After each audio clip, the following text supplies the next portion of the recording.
Hello, मेरा नाम उज्ज्वला नंचैन। तो आज हम स्टार्ट करने वाले हैं इंटरनल स्ट्रक्चर ऑफ अर्थ। कई बार यहाँ से काफ़ी क्वेश्चंस बनते हैं जो आपको पता होने चाहिए। ठीक है, देखिए इंटरनल स्ट्रक्चर ऑफ अर्थ ये हमको पता कैसे चला, जो हम अभी पढ़ने वाले हैं ये इस कंक्लूजन तक हम कैसे आए ये आपको पहले पता होना चाहिए।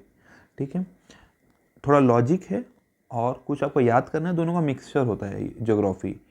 तो सबसे पहले ये आप समझिए कि जो अर्थ की बहुत सारी लेयर्स हैं, अलग अलग लेयर्स हैं अर्थ में। तो ये हमको पता कैसे चली कि ये जो मैं आपको पढ़ाऊँगा क्रस्ट, मेंटल, कोर, ये हम अंदर धरती के अंदर तो इतने बड़े गड्ढे हुए नहीं हैं कि ये पूरे हम कोर तक तो पॉसिबल ही नहीं है कि अभी तक गए ही नहीं हैं। तो हमको फाइनली ये पता कैसे चला। तो देखिए जो ये स्ट्रक्चर हम स्टडी होती है ना, ये अर्थक्वेक से होती है। ठीक है, तो अर्थक्वेक के है ना, जो सिज्मिक वेव्स होती है ना, सिज्मिक वेव्स मीन्स अर्थक्वेक की जो वेव होती है ना, उससे हमको ये स्टडी होती है। ठीक है, किससे? Internal structure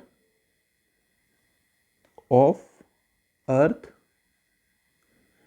is studied by seismic waves. Seismic wave जो अर्थक्वेक की वेव होती है, अर्थक्वेक से हमको पता चलती है कि अंदर कौन सी लेयर है। ये अभी भी फर्दर स्टडीज चल रही है इस पर हमारे पास अभी जो नॉलेज है उस हिसाब से। तो देखिए इंटरनल स्ट्रक्चर ऑफ अर्थ जो है उसको हम अर्थ इज डिवाइडेड, अर्थ कितने भाग में हमने डिवाइड किए हैं इस स्टडी के हिसाब से? 3 इंटरनल लेयर। इंटरनल लेयर, ठीक है, कौन सी? ठीक है, सबसे बाहर है क्रस्ट, उसके नीचे है मेंटल, उसके नीचे है कोर।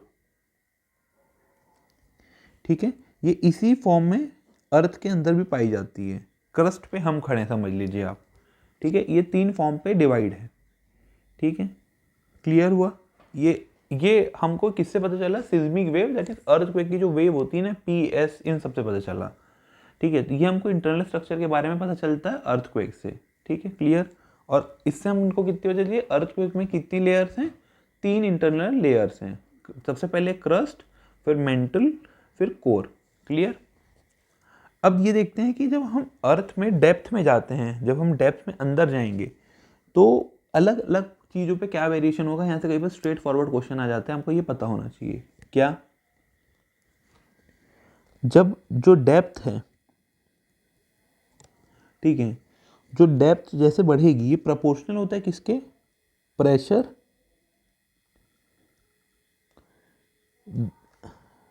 डेंसिटी, टेम्परेचर, और इनवर्स होता है वॉल्यूम के। मींस इसका मतलब क्या हुआ?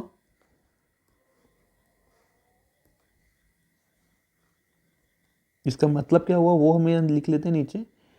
इसका मतलब ये हुआ इस फॉर्मूले के हिसाब से कि अगर डेप्थ बढ़ती है, इफ डेप्थ इज इंक्रीज्ड, तो प्रेशर बढ़ेगा, डेंसिटी बढ़ेगी, जैसे जैसे हम नीचे जाएंगे अर्थ सरफेस में, टेम्परेचर बढ़ेगा, एंड वॉल्यूम डिक्रीज होगा। वॉल्यूम डिक्रीज होगा, इसका मतलब ये, क्योंकि वॉल्यूम इनवर्स है तो वॉल्यूम डिक्रीज होगा। ये चारों पैरामीटर आपको पता होना चाहिए कि डेप्थ से क्या होता है। जब नीचे जाते जाएंगे आपको दिमाग में आना है कि वॉल्यूम कम होगा, बस ये एक मेन है, बाकी तीनों चीज़ बढ़ेगी। क्लियर? अब देखिए अब होता क्या है, यहाँ हम देख लेते हैं। हमने तीनों लेयर के बारे में जान लिया। अब हम सबसे पहले जानते हैं क्रस्ट के बारे में। ठीक है, पहले मैं, अच्छा उससे पहले मैं यहाँ पे तीनों को लेयर को बना देता हूँ, कैसे होती है ये।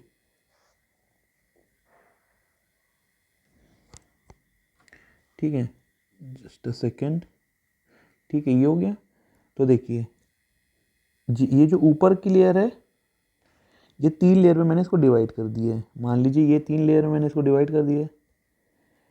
ठीक है, जो ये है ये क्रस्ट है, इसके नीचे मेंटल, और उसके नीचे है कोर। क्लियर? तो क्रस्ट में सबसे ज़्यादा क्या पाया जाता है एलिमेंट में? अगर मैं मेटल की बात करूं तो मतलब एलिमेंट में मैं बात करूं तो क्या पाया जाता है क्रस्ट में? Silicon plus aluminium. ये आपको पता होना चाहिए। अगर वो पूछे क्रस्ट में क्या मिलता है तो क्रस्ट में सिलिकॉन और एल्यूमिनियम। अगर मेंटल में पूछे मेंटल में क्या डोमिनेट करता है तो यहाँ पे भी सिलिकॉन रहेगा, सिलिकॉन मेंटल में भी पाया जाएगा, और एल्यूमिनियम की जगह पाया जाएगा मैग्नीशियम। मैग्नीशियम मैग्नीशियम मैंगनीज नहीं ना, मैग्नीशियम। कोर में क्या मिलता है, ये बहुत इंपॉर्टेंट है। कोर में मिलता है nickel plus iron, Ne plus Fe। ये आपको पता होना चाहिए कि तीनों लेयर्स में क्या क्या मोस्टली मिलता है। तो क्लियर हो गया क्रस्ट में क्या मिलता है, मेंटल में क्या मिलता है और कोर में क्या मिलता है। ठीक है, ये लेयर तीनों क्लियर हो गई। अब क्रस्ट की हेडिंग डालते हैं कि क्रस्ट में क्या होता है। क्रस्ट में क्या होता है तो देखिए, क्रस्ट जो होती है ये outermost layer of earth है। Outermost layer of earth, ठीक है, जो कि फॉर्म्ड बाय क्या, कौन से दो एलिमेंट हमने पढ़े हैं फॉर्म्ड बाय क्रस्ट, किससे बनती है? Silicon plus aluminium. ये इन दो से बनती है, सिलिकॉन और एल्यूमिनियम से बनती है क्रस्ट, हमने पढ़ लिया। अब अगर वो पूछे कि सबसे ज्यादा मतलब क्रस्ट में एलिमेंट कौन सा है, ये इंपॉर्टेंट क्वेश्चन है, यहाँ पे गेम बदल जाएगा। ठीक है, अब देखिए, ये याद रखना कि ऑक्सीजन इज मोस्ट एबंडेंट यहां से 3 क्वेश्चन बनेंगे। एलिमेंट इन क्रस्ट, लगभग 47% के आसपास ओवरऑल ऑक्सीजन सबसे ज़्यादा होता है। तो अगर मैं लिखूं तो कैसा, ऑक्सीजन,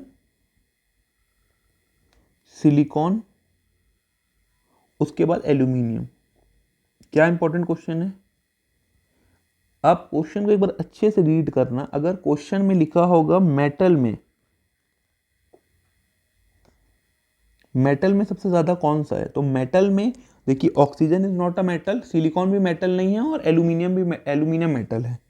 तो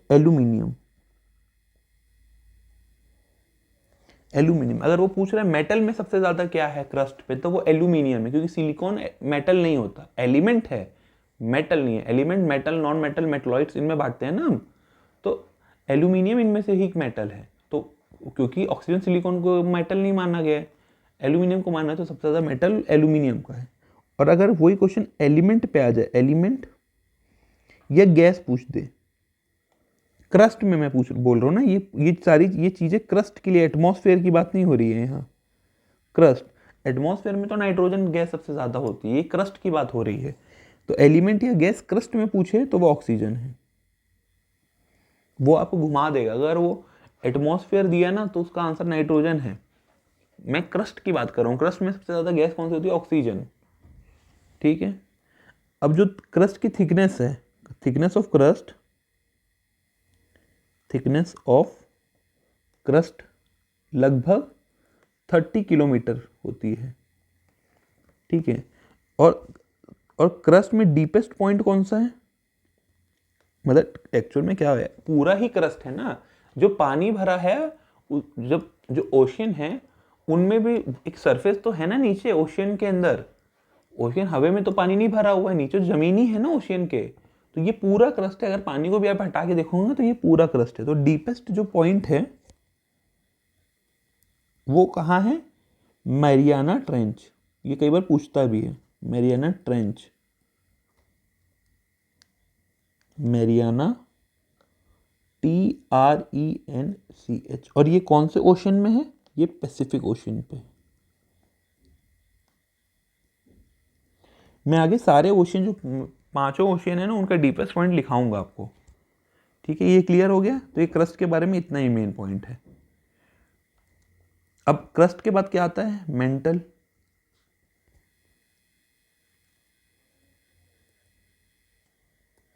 तो मेंटल है बिलो क्रस्ट,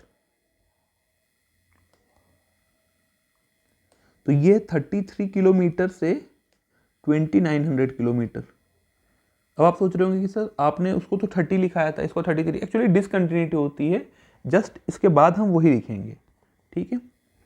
पहले आप इसको देख लीजिए। तो इतने यहाँ पे क्या होता है, जैसे हमने पढ़ा है कि जैसे हम नीचे जाते जाते हैं टेम्परेचर वगैरह बढ़ता है, तो यहाँ पे जो रॉक्स होते हैं, जो क्रस्ट में रॉक के फॉर्म पे होते हैं सॉलिड, यहाँ पे are present in plastic form. इतना प्रेशर टेम्परेचर होता है ना कि जो रॉक हैं वो भी गल जाते हैं due to high temperature and pressure. Clear. तो जो रॉक होते हैं वो यहाँ मॉल्टेन फॉर्म पे होते हैं। और यहाँ पे मेंटल का केमिकल कंपोजिशन क्या है, सिलिकॉन प्लस मैग्नीशियम Mg। तो जो हॉट मॉल्टेन रॉक है, हॉट मॉल्टेन रॉक प्रेजेंट होता है, उसको हम बोलते हैं क्या, मेंटल में जो हॉट रॉक प्रेजेंट है, प्रेजेंट, उसको हम क्या बोलते हैं, मैग्मा। मैग्मा क्या बोला जाता है उसको, मैग्मा, ये नाम दिया जाता है। जो कहाँ पे है, मेंटल के अंदर है। अगर ये अर्थ सरफेस पे वॉल्केनिक इरप्शन वगैरह में आ गया तो ये सरफेस ऑफ अर्थ में पहुंच के इसका नाम क्या होगा, फिर मैग्मा नहीं होगा, सरफेस ऑफ अर्थ पे अगर ये आ गया अंदर से वॉल्केनिक इरप्शन के बाद, तो इसको बोलते हैं लावा, फिर इसको लावा कहा जाएगा। मेंटल के अंदर है तो मैग्मा, एम से मेंटल, एम से मैग्मा, ठीक है। ठीक है, अब अगला कोर।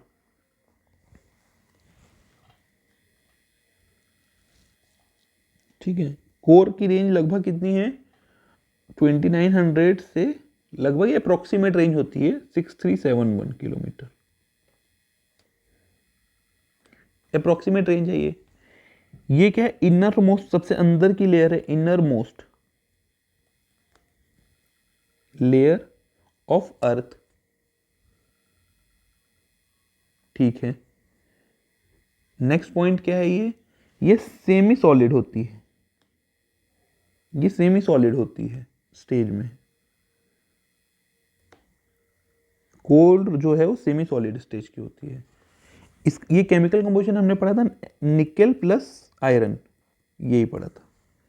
अब देखिए यहां होती है डिसकंटिन्यूटी, कुछ होती है डिसकंटिन्यूटी अलग अलग टाइप की। ठीक है, पहले हम देख लेते हैं क्रस्ट, मेंटल और कोर के बीच, इनके बीच कौन सी डिसकंटिन्यूटी है, फिर कोर में क्या डिसकंटिन्यूटी है, मेंटल में क्या है, वो अलग हम पढ़ेंगे। पहले इन दोनों के बीच की पढ़ लेते हैं। ठीक है, मैं फिर से ड्रॉ कर लेता हूं।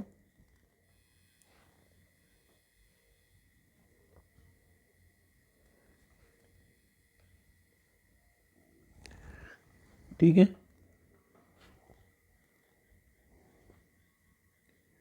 ओके। तो सबसे ऊपर क्या था, क्रस्ट, फिर मेंटल, फिर कोर, सिंपल।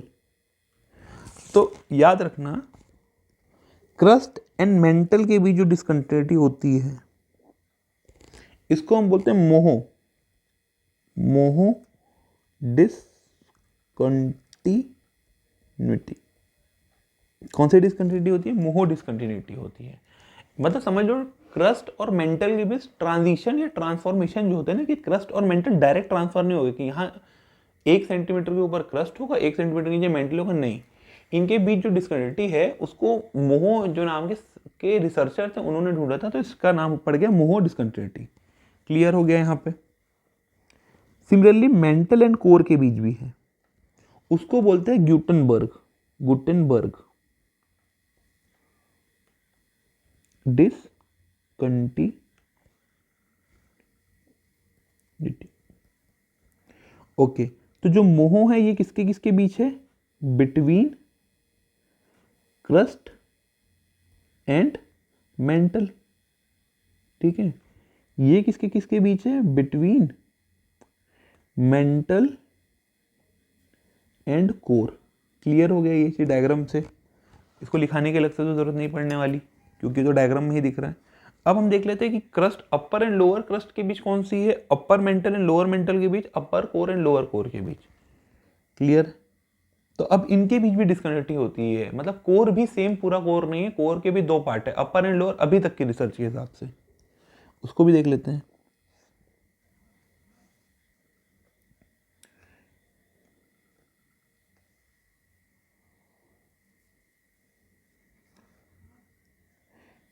ये क्या है, ये क्रस्ट है,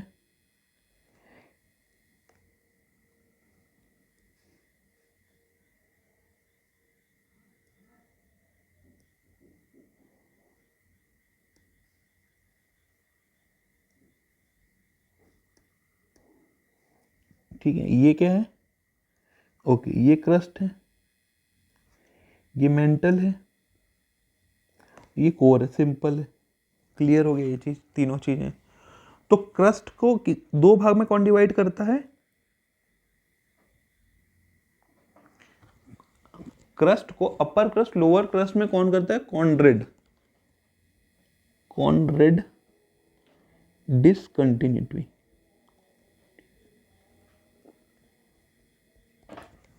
क्रस्ट को सी से क्रस्ट, सी से कॉन्ड्रेड, पर ऐसा थोड़ा याद रखिएगा बेसिक। और ऊपर से शुरू हो रहा है तो सी, कोर से कंफ्यूज मत होना, क्योंकि क्रस्ट ऊपर है ना, तो ऊपर सी से क्रस्ट, सी पहले आता है ना एबीसीडी में, तो सी ऊपर है। सिमिलरली मेंटल में, मेंटल को दो भाग में कौन डिवाइड करता है, ये है रेपिटी, रेपिटी डिसकंटिन्यूटी, ठीक है। सिमिलरली कोर को दो भाग में कौन डिवाइड करता है, कोर को, यह है लेहमन डिसकंटिन्यूटी, ठीक है। ऊपर क्या है, अपर क्रस्ट, ये नीचे है लोअर। सिमिलरली अपर मेंटल, ये लोअर मेंटल। सिमिलरली अपर कोर, ये लोअर कोर। तो ये हो गया हमारा डिसकंटिन्यूटी के बारे में। और इसका main source of internal structure क्या है, सीज्मिक वेव, मैंने आपको बता दिया था। अब देख लेते हैं जब आप नीचे जाते हो तो टेम्परेचर का वेरिएशन कैसा होता है। टेम्परेचर वेरिएशन सिंपल है ये। देखिए, जब 0 to 100 किलोमीटर में जाएंगे, स्टार्टिंग के 100 किलोमीटर पे, तो 12 डिग्री सेंटीग्रेड पर किलोमीटर इंक्रीज होगा, ठीक है। क्लियर है। अब अगर 100 किलोमीटर से 300 किलोमीटर पे जाएंगे, तो ये अचानक से जो 12 डिग्री बढ़ रहा था ना, अचानक से ये 2 डिग्री सेंटीग्रेड पर किलोमीटर ही इंक्रीज होगा बस। क्लियर। तो जो एवरेज टेम्परेचर है, एवरेज टेम्परेचर, एवरेज मतलब जब हम स्टार्टिंग से एंडिंग तक पूरा मान लेकर, मीन्स क्रस्ट टू कोर, ये तो बस 100-200 इसकी बात कर रहे हैं, इसलिए आपको इतना ज्यादा लग रहा है, पर जब ओवरऑल नापते हैं ना तो इतना ज्यादा नहीं होता। तो एवरेज टेम्परेचर में आपको याद रखना, जो 1 डिग्री सेंटीग्रेड का राइज होता है ना, वो 32 किलोमीटर में होता है। इतना कम डिफरेंस आखिरी तक आ जाता है, ठीक है। ये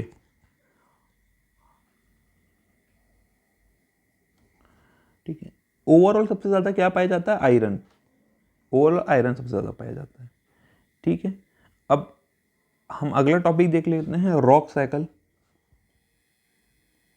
रॉक साइकिल, ठीक है। रॉक साइकिल में क्या है, सबसे पहले जो लावा से बना, आपको ये याद होना चाहिए कि कौन सा किस में और कौन किस में कन्वर्ट होता है, ये आपको याद रहना चाहिए, ठीक है। इसमें एकदम डिटेल आपको पढ़ने की जरूरत नहीं है, बस आपको ये पता होना चाहिए कि कौन सा इग्नियस है, इग्नियस से कन्वर्ट होकर कैसे बना, मैं आपको अभी लिखने वाला हूँ वो, बस आपको उतना याद होना चाहिए।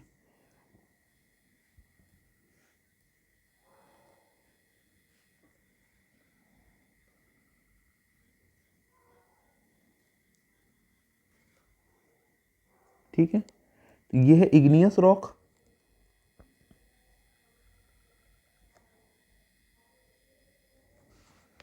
ये है मेटामॉर्फिक, है मेटामॉर्फिक। ये है सेडिमेंट्री।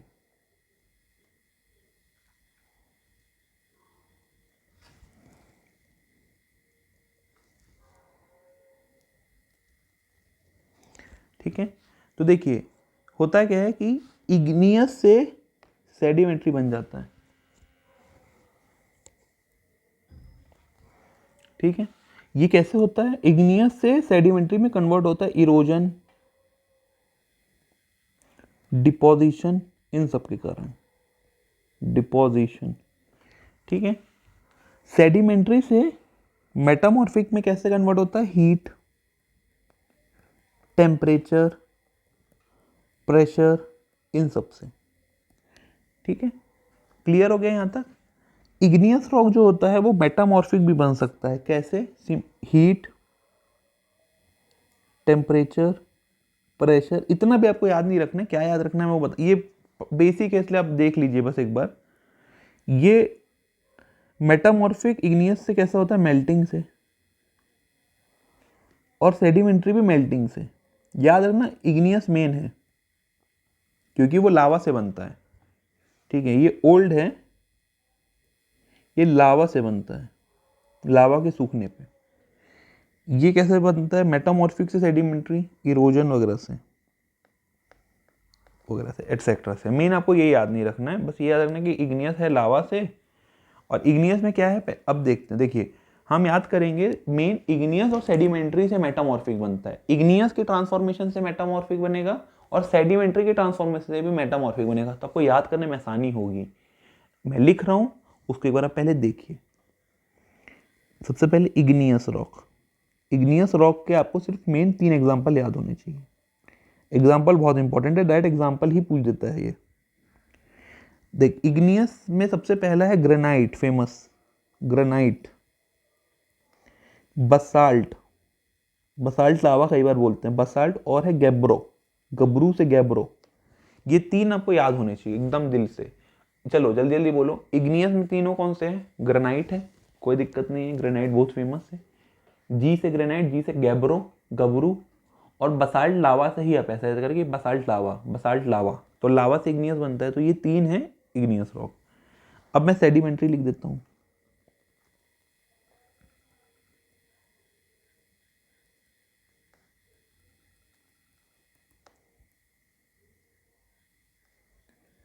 ठीक है, सेडिमेंट्री रॉक, सेडिमेंट्री में लाइमस्टोन, बहुत फेमस, सैंडस्टोन, शेल गैस, कोल, ये बहुत फेमस है, सॉल्ट रॉक।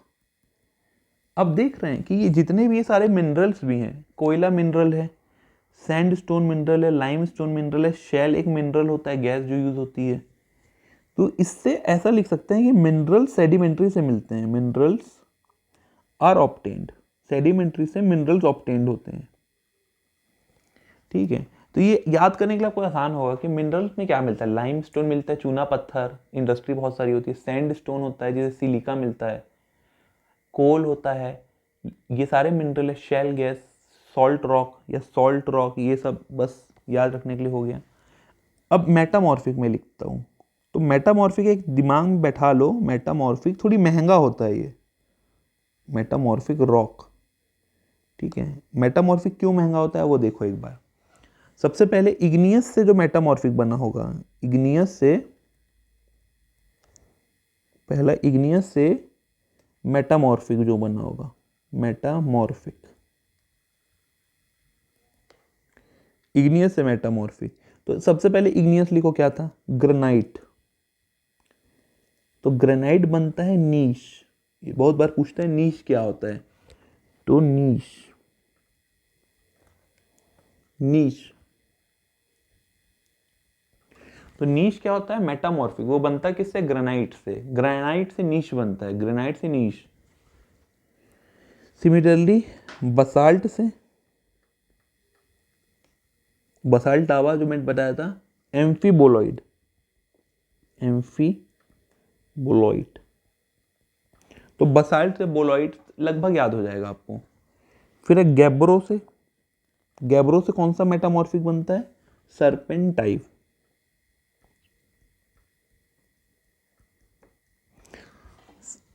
अब पूछे सर क्या ये रॉक एक बार में ही याद हो जाएंगे पूरे, तो बोलेंगे बिल्कुल नहीं, किसी को नहीं।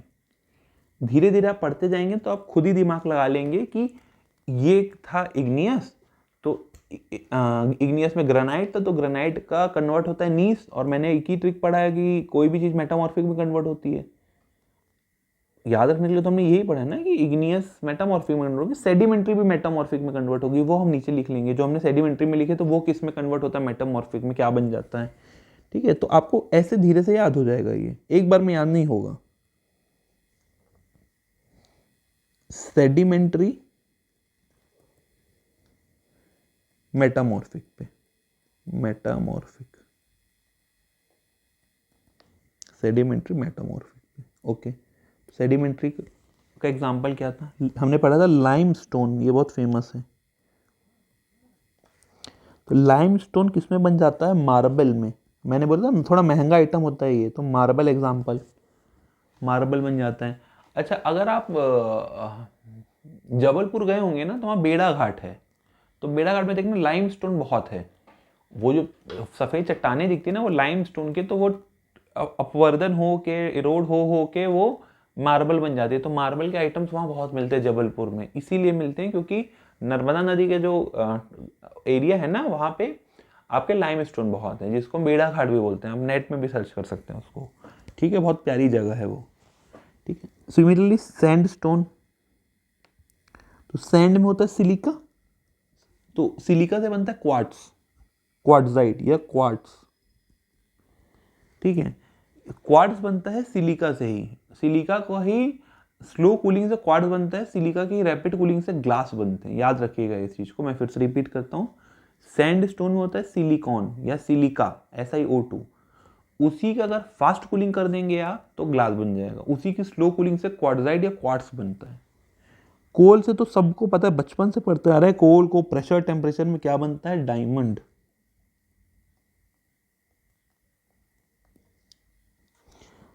शेल का, सेल का बनता है स्लेट, ये तो याद रह जाएगा आपको। ठीक है, तो ये हमने पढ़ लिया है क्या, रॉक साइकिल, और जितने भी टाइप के रॉक थे मेन में मैंने आपको सारे लिखा दिए हैं, इनसे ही क्वेश्चन जनरली पूछता है वो, तो इतना आपको याद होना चाहिए।